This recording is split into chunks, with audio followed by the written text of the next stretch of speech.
Now this is one passage in front of you, and इस passage में से हमें ऐसे वर्ड्स निकालने हैं जो कि हमारे लिए इम्पॉर्टेंट हैं, या ये कह सकते हैं कि जो हमें नहीं आते हैं।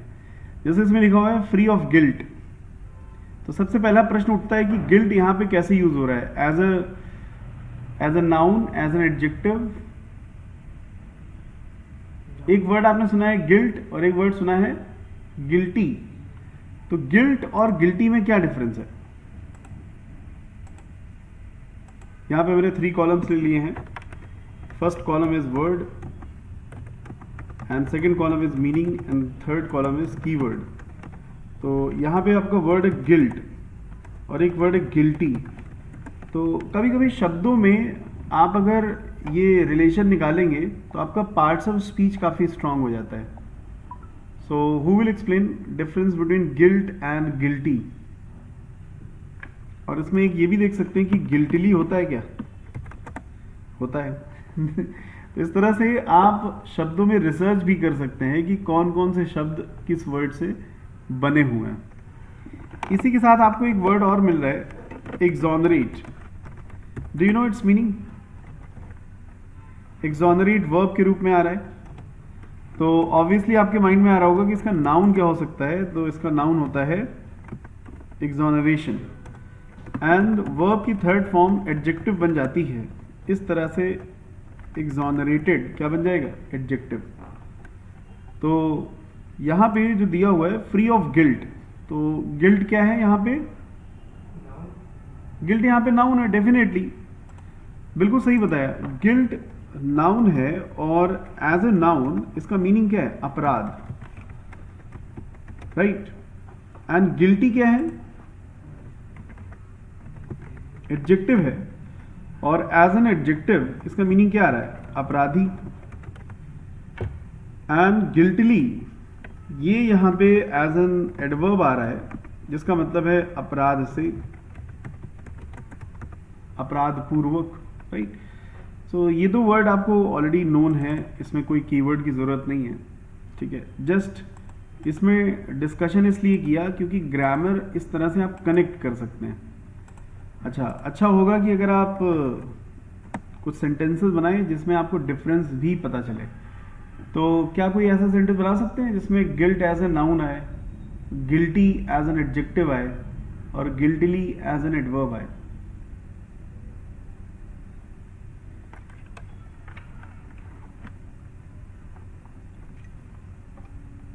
जैसे कहते हैं ना, मुझे गिल्ट महसूस हो रहा है। मुझे क्या महसूस हो रहा है? गिल्ट महसूस हो रहा है। तो आप कह सकते हैं he has guilt of doing so. क्या कह सकते हैं? He has guilt of doing so. उसे ऐसा करने का क्या है? अफसोस है, अपराध है। एंड अगर एज एन एडजेक्टिव यूज करना है तो क्या हो जाएगी? He is guilty of this thing. ये उस चीज का क्या है? अपराधी है। या ही डिड इट गिल्टली, उसने उसको अपराध से किया या गिल्ट से किया। गिल्ट का मतलब शिकवा भी होता है। ऐसे कहते नहीं, मेरे मन में कोई गिल्ट नहीं है, I have no guilt in my mind,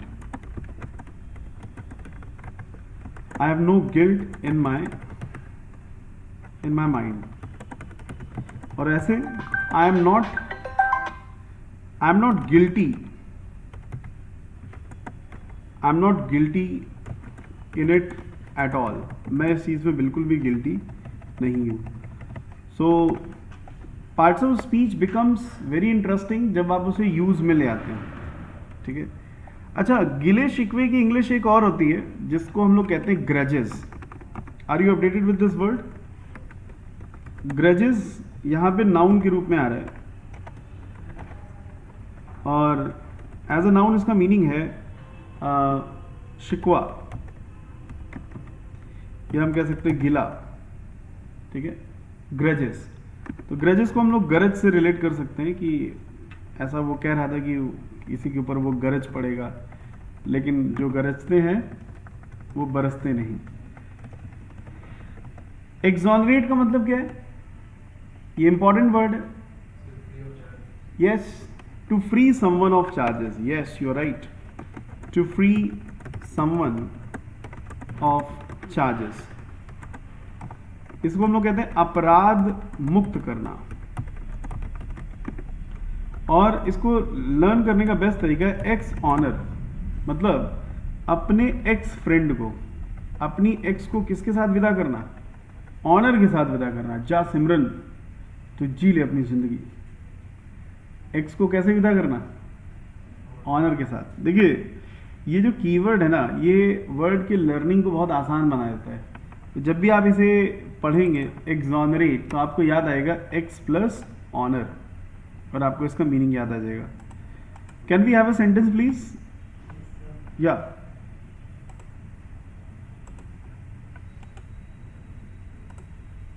एक सेंटेंस तो मेरे दिमाग में आ रहा है कि अगर कोई अपने अपराध को मान ले तो उसे अपराध मुक्त कर देना चाहिए। अगर कोई अपनी गलती मान ले, if one accepts one's mistakes, one should be exonerated. One should be exonerated. अगर कोई व्यक्ति अपनी गलती मान लेता है। Okay. Can you have a sentence on grudges? जिंदगी बहुत छोटी है, किसी के खिलाफ गिले शिकवे अपने मन में न रखें। Life is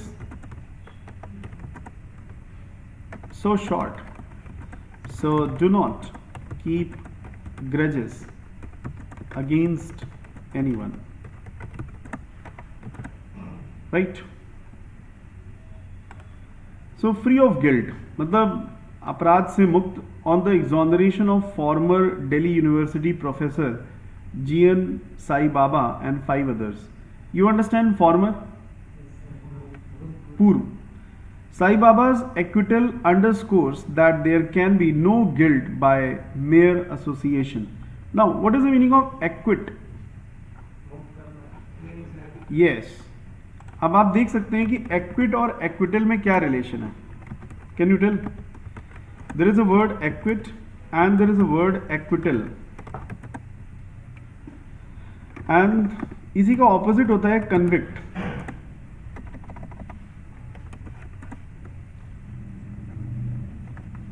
So acquit is a verb and acquittal is a noun. Acquit means same, to exonerate. Acquit and acquit को quit से relate कर सकते हैं। quit का मतलब है छोड़ देना। तो अगर किसी चीज में छोड़ देना है तो उसको मुक्त कर देना है। और convict का मतलब क्या होता है? सजा देना, to punish। इसको लर्न करने का convict, you know meaning verdict. Verdict means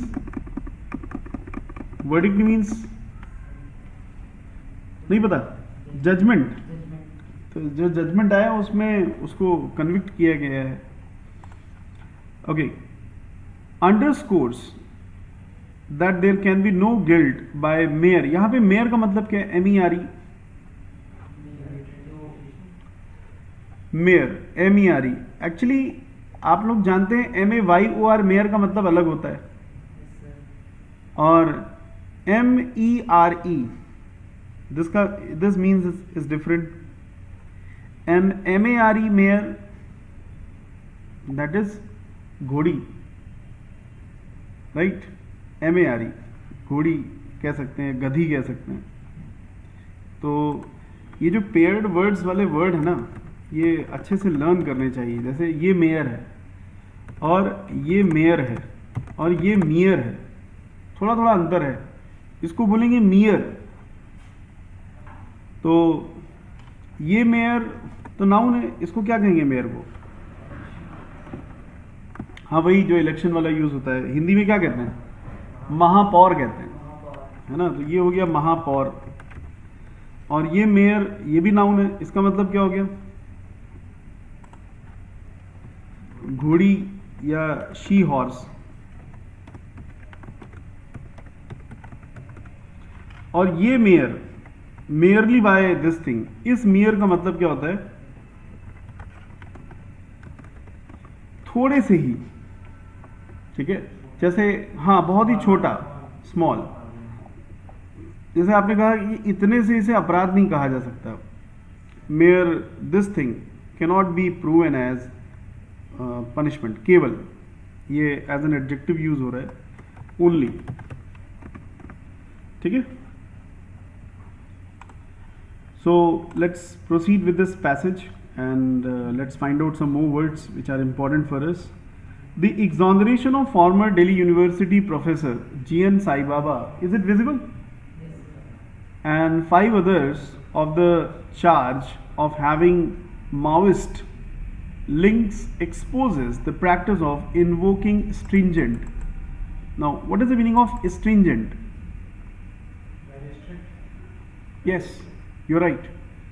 Stringent means कठोर, जो tough हो. So that is called stringent.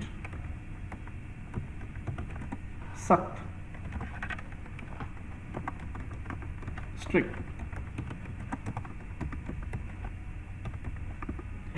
Stringent में कुछ ऐसा कीवर्ड मिल रहा है, स्ट्रेंजर वर्ड आ रहा है कि स्ट्रेंजर्स के साथ हमें थोड़ा सा सख्ती भी बरतनी चाहिए, otherwise they can make misuse. एक वर्ड है हाँ हाँ, वो अलग वर्ड है। हाँ हाँ, नहीं तो वो नाइट के साथ लगा हुआ है ना, उसके दिस इज दिस है ना, तो नाइटमेयर अलग वर्ड नहीं हो गया, हम लोग केवल मेयर को ले रहे थे, है ना। So this nightmare means dream of night, right. And there is a word bamboozle, you know its meaning? Okay, any idea about बैम्बूजल?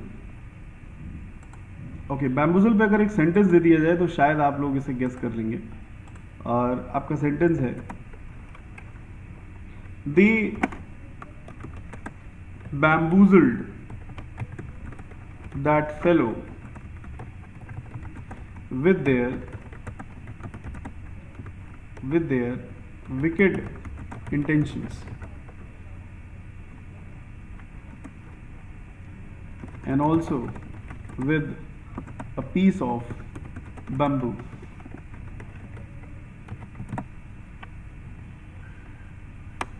बैम्बूजल का मतलब है किसी को चीट करना,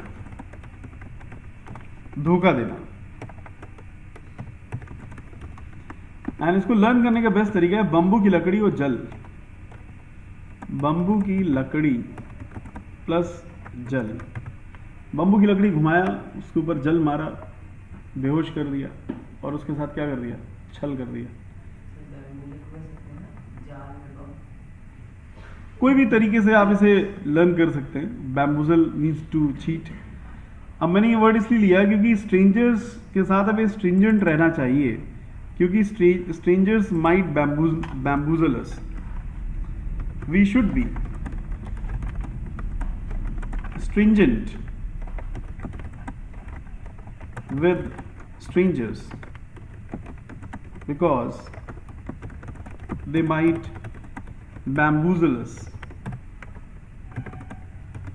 with their, एक मैंने वर्ड पढ़ाया था नेफेरियस, यू रिमेंबर? दुष्ट। नेफेरियस का मतलब होता है दुष्ट, wicked. Okay, let's explore more about this passage and find out some more words. Based on nothing more than a person's likely association with or sympathy for extremist group. You know meaning of extremist? Extreme से बना है extremist. नहीं, communist is different. पहले तो आपको पता ही है कि extreme का मतलब होता है अत्यधिक, एडजेक्टिव है, और इसी से बना है एक्सट्रीमली सॉरी। ये क्या है? एडवर्ब है। और जो वर्ड है एक्सट्रीमिस्ट, ये नाउन है, और एक्सट्रीमिस्ट का मतलब है जो अति कर दें, उग्रवादी, ठीक है ना। जैसे एक होता है नरम दल और एक होता है सो एक्सट्रीमिस्ट वो होते हैं जो बहुत ही ज़्यादा उग्र स्वभाव के होते हैं, जो एक्सट्रीम कर दें। हाँ, गरम दल के एक्सट्रीमिस्ट। और यहां पे एक वर्ड आ रहा है सिंपथाइज और empathise. Do you know about it?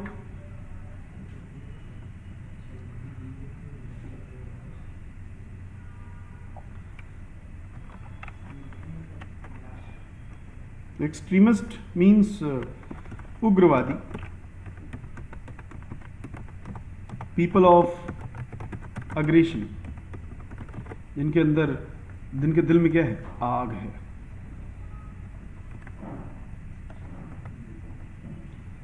Aggression, extreme कर दें, अति कर दें। ये आपके लिए बहुत ही इंटरेस्टिंग वर्ड है जानने के लायक, कि आपको पता होगा एम्पैथी, एम्पैथाइज एंड एम्पैथेटिक, ये 3 शब्द हैं।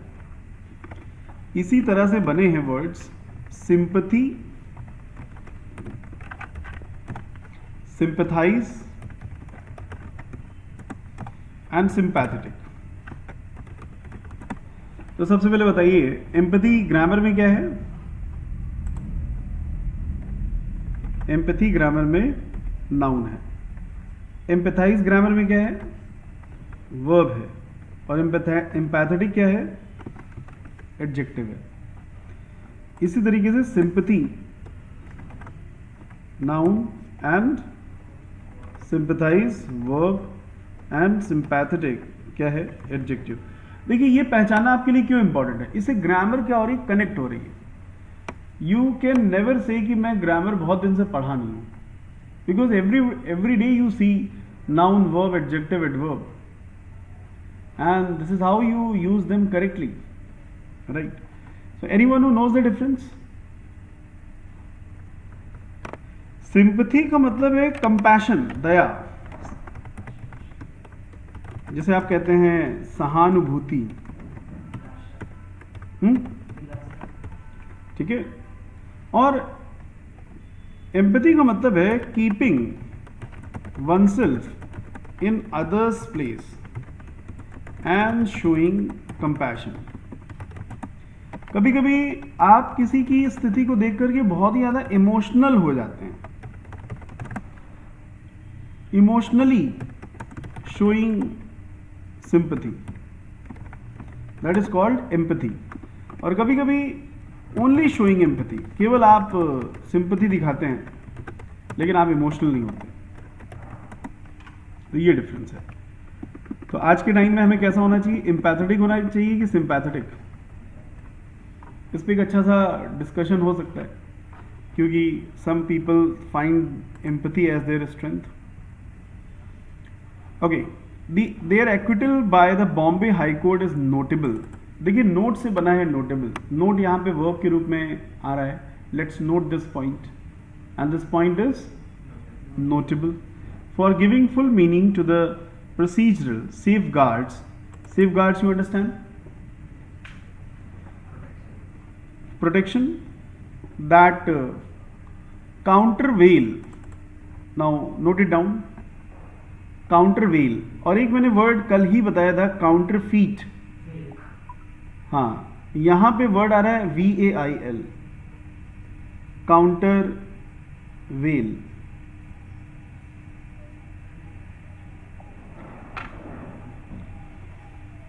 तो जिनको ये वर्ड नहीं आता है पहले वो लर्न कर लें। काउंटरफीट हमारा प्रीवियस वर्ड है। काउंटरफीट एडजेक्टिव है।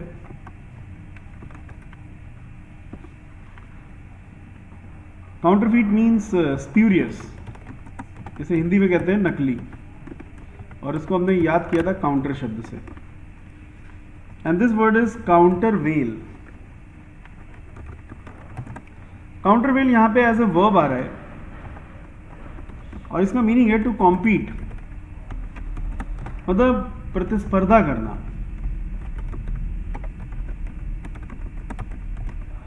बराबरी करना, ठीक है, काउंटरवेल। अच्छा, अगर कहीं लिखा हुआ है इन वेन, इसका मीनिंग समझते हैं? या जैसे आपने कहा दिस वॉज इन वेन, हाँ, इन वेन का मतलब क्या है? नहीं नहीं, वो पेन है, दिस इज यूजलेस। तो मैं कह रहा हूं काउंटर प्लस वेन से आप कनेक्ट कर सकते हैं। जैसे कभी कभी कहते हैं ना, इससे बराबरी करना क्या है, बेकार ही रहा, इससे अच्छा है कि तुम कुछ और काम कर लेते। कई बार कहते नहीं, मूर्खों के मुंह लगना क्या फायदा। It is in vain to counter it is if you counter when.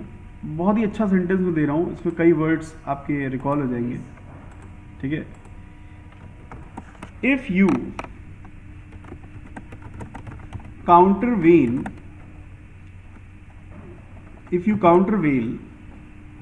fatuous people, it will be in vain, है ना? क्या होगा? वेस्ट होगा। अच्छा, इसी से मिलता जुलता एक वर्ड मुझे और याद आ रहा है, wheel. Do you no wheel? आपने व्हील सिस्टम भी सुना होगा। व्हील मीन्स टू हाइड, पर्दा करना।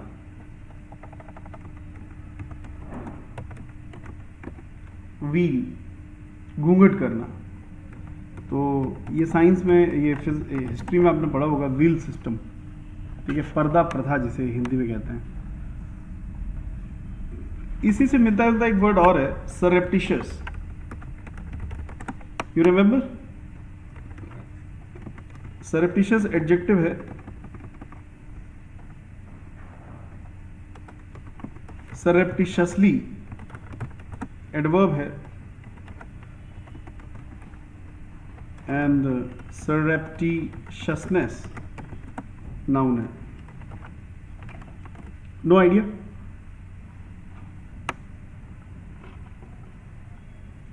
एक मैं सेंटेंस दे रहा हूं, इसके मीनिंग को गेस करिए। If you read between the lines, you can understand the surreptitious meaning in those statements. If you read between the lines, you can understand the surreptitious meaning in those statements. तो सररेप्टिशियस का मतलब होता है hidden, secret, जिसे हम हिंदी में कहते हैं छिपा हुआ। इसको हम लोग सर्र से रिलेट कर सकते हैं, सररेप्टिशियस, सर्र। स्ट्रिंजेंसी तो क्लियर है, किससे बना है? नहीं, स्ट्रेंज से क्यों बना है? स्ट्रिंजेंट से बना है। ये जो आपने वर्ड पढ़ा था स्ट्रिंजेंट, स्ट्रिंजेंट एडजेक्टिव था, और इसी का नाउन क्या बन गया? स्ट्रिंजेंसी। एडवर्ब क्या बन जाएगा? स्ट्रिंजेंटली। ऐसा। Of the Unlawful Activities Prevention Act, it also shines a light on the bail denying. You understand this bail? जमानत, है ना? Features of the law that allows the state to imprison suspects for long years even though the evidence backing their arrest is doubtful or flimsy. You understand flimsy? Flimsy means weak.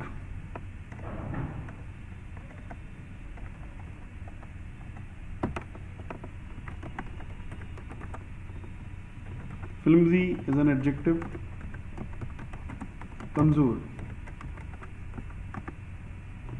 flim.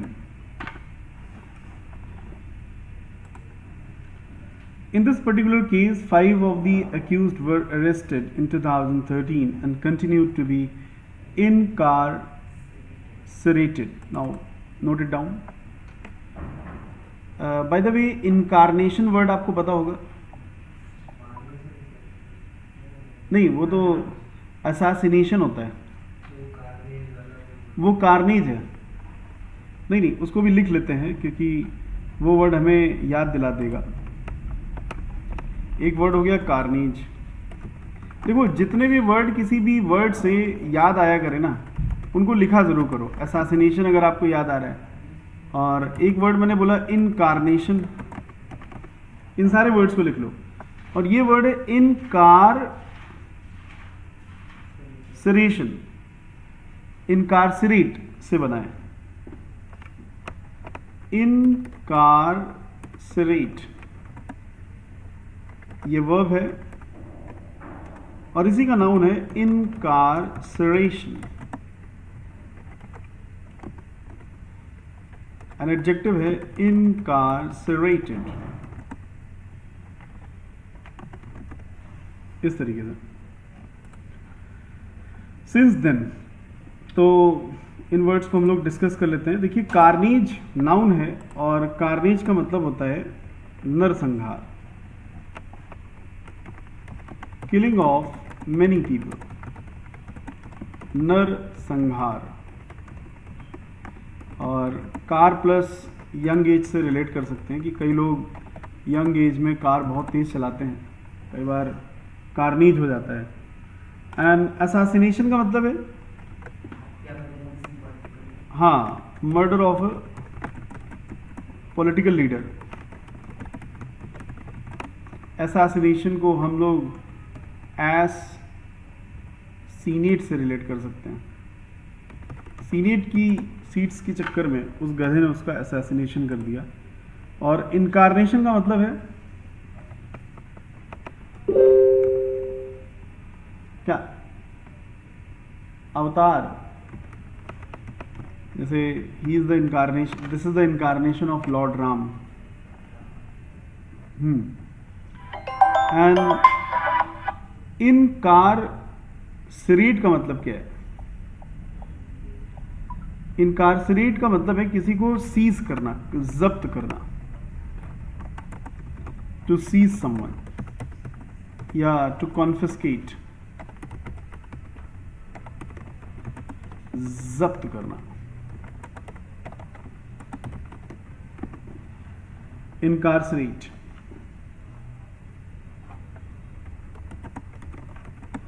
ठीक है।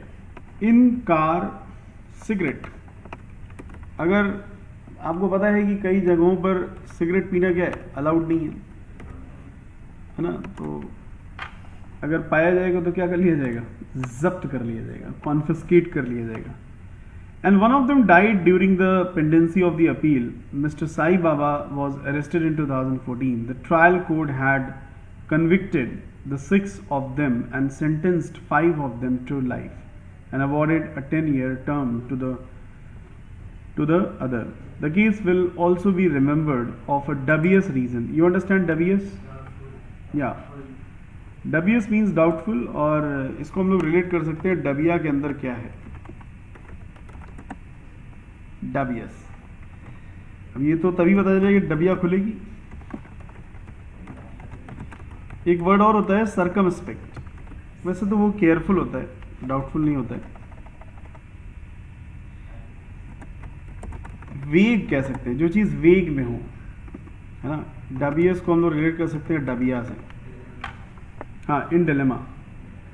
और भी words हैं, जैसे बेडलैम है,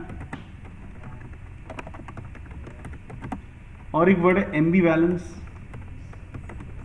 देखिए vocab को revise करने का ये भी इंटरेस्टिंग तरीका है कि जितने भी सिमिलर वर्ड्स हैं उनको उस वर्ड पर रिकॉल करें। The Supreme Court's hasty intervention. What is the meaning of hasty?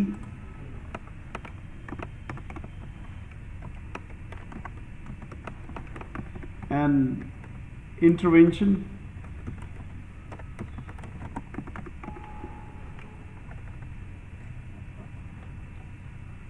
Haste से तो परिचित है कि नहीं? जैसे आपने सुना है मेक हेस्ट। हेस्ट मीन्स जल्दी, ठीक है, उसको आप हेस्ट से कनेक्ट कर सकते हो। हेस्टी भी उसी से बना है, ये एडजेक्टिव है। दिस मीन्स जो जल्दबाजी में हो, इन हरीड सिचुएशन, जैसे हम कहते हैं मेक हेस्ट, जल्दी करो। और इंटरवेंशन नाउन है, और इंटरवेंशन का मतलब है किसी चीज का हस्तक्षेप, हाँ इंटरप्शन। इसका वर्ब होता है इंटरवीन, किसी के मैटर में इंटरवीन करना, interruption. The Supreme Court's hasty intervention to stay their discharge by the High Court in 2022. They were discharged on the ground that the sanction given to prosecute, you understand prosecute? Prosecute them under UAPA was not valid, but an apex court, apex means uch, sat the very next morning, a Saturday, to stay the order and later directed the High Court to pass a fresh judgment on merits. Many had questioned the haste with which benefit the discharge was reserved. The latest judgment is a complete repudiation. Note it down. Repudiate से बना है, repudiation. Repudiate verb है. This is REPU, repudiate. Repudiation of the prosecution case holding that the Caesar, ये seize से बना है, seize से बना है Caesar। तो repudiate verb है जिसका मतलब है किसी चीज से मुकर जाना, कुछ कह करके मुकर जाना।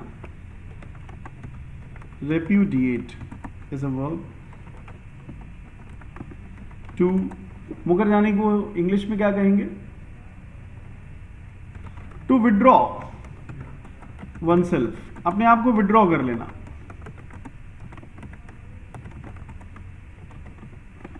रिप्यूडिएट, इसको आप रिपू से रिलेट कर सकते हैं। रिपू का मतलब क्या होता है? शत्रु। अगर रिपू की बात है, शत्रु की बात है, तो उसको कौन हेल्प करना चाहेगा? You would like to repudiate. And repudiation is a noun।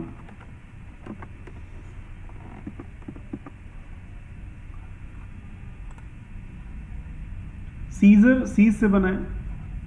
Effected from the accused was not proved. The material relied upon by the state was inadequate, and that there was nothing to link the accused with any terrorist act, conspiracy or membership of any Maoist organization. It is also found that the sanction given under UAPA to 5 of the accused was invalid because of the report of the authority meant to review material against them independently was just a green signal for their prosecution. सब prosecution उनको बचाना, public prosecutor आपने सुना हो। Containing no discussion on the nature of the evidence, further the trial court had taken cognizance. This word is important for you, note it down. Cognizant, and this word is cognizance. माने किसी चीज को अपने किस में लेना? संज्ञान में लेना। Cognizance, COGNISA,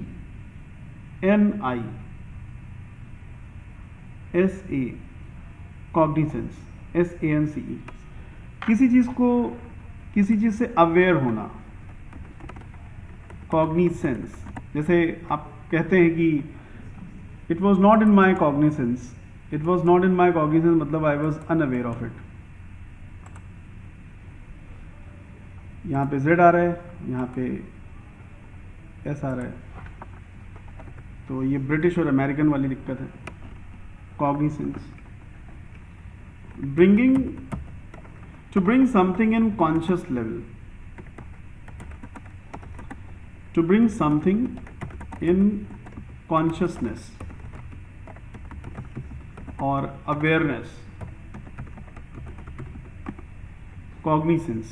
इसको आप cognizant से ही रिलेट कर सकते हैं। cognizant एक कंपनी का भी नाम है, इसमें Z ही कर देते हैं।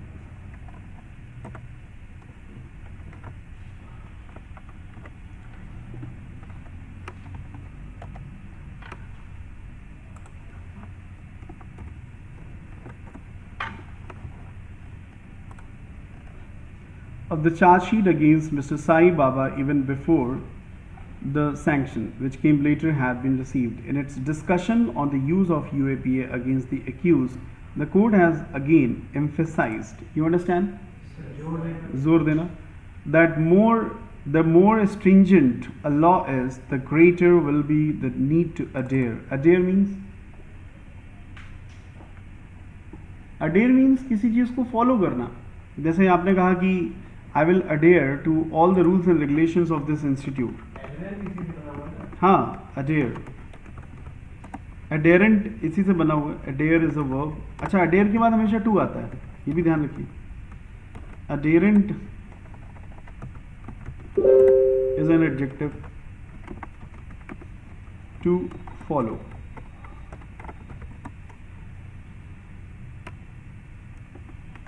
Add here. अगर आपको यहाँ पे ऐड करना है तो इस चीज़ को फॉलो करना है. To procedural safeguards, the independent review was an additional safeguard introduced in UAPA in 2008. It reiterates. Now, iterate अगर आपको पता है तो reiterate अपने आप पता चल जाएगा. Iterate का मतलब क्या है?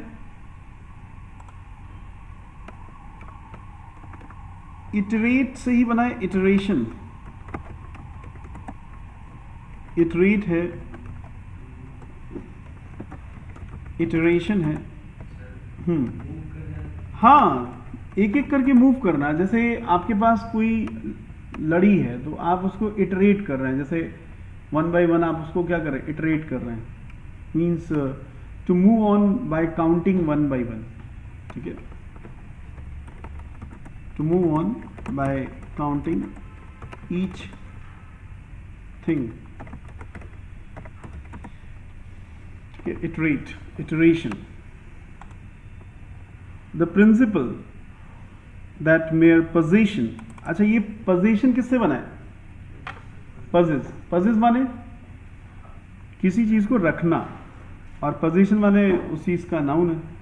Of literature or publicity material without any direct evidence linking suspects with a terrorist act cannot be a ground to convict them under UAPA. एक बार सारे वर्ड्स को आप रिकॉल कर लें. और आप में से कितने लोग कॉन्फिडेंट हैं इसे बहुत ही अच्छी तरीके से रीड करने में as per punctuation? Get up and read it aloud. थोड़ा आगे आ जाओ. तेज आवाज में ऐसे रीड करिए जैसे पूरा पंक्चुएशन आप अच्छे से फॉलो करें. Free of guilt on the exoneration of the former Delhi University professor G.N. Sai Baba and 5 others. The exoneration of the former Delhi University professor G.N. Sai Baba and 5 others of the charge of having moist links exposes the practice of invoking stringent laws based on nothing more than a person's likely association with a sympathy for the extremist groups.